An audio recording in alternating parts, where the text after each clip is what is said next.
Hello viewers, আসসালামু আলাইকুম। কেমন আছো তোমরা সবাই? আমি আলহামদুলিল্লাহ ভালো আছি। গাইস, আজকে আমি চলে এসেছি একটা নতুন রেসিপি নিয়ে।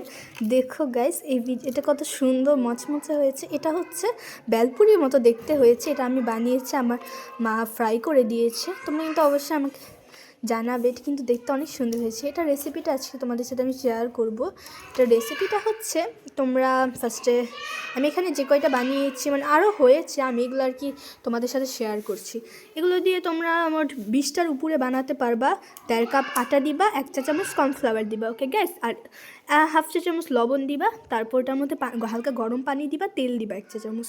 তারপর এটাকে ময়ান করে ভেজে ফেলবা। এভাবে রুটির মতো বেলে পাতলা করে বেলতে হবে কিন্তু গাইস, না হলে কিন্তু এগুলো মচমচে হবে না। দেখো গাইস, কত মচমচে হয়েছে, মাশাআল্লাহ, অনেক সুন্দর হয়েছে কিন্তু এগুলো।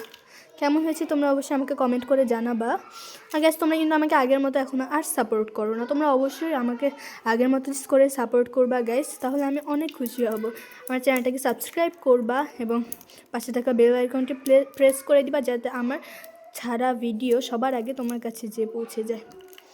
আর কমেন্ট করে অবশ্যই জানাবা রেসিপিটা তোমাদের কেমন লেগেছে।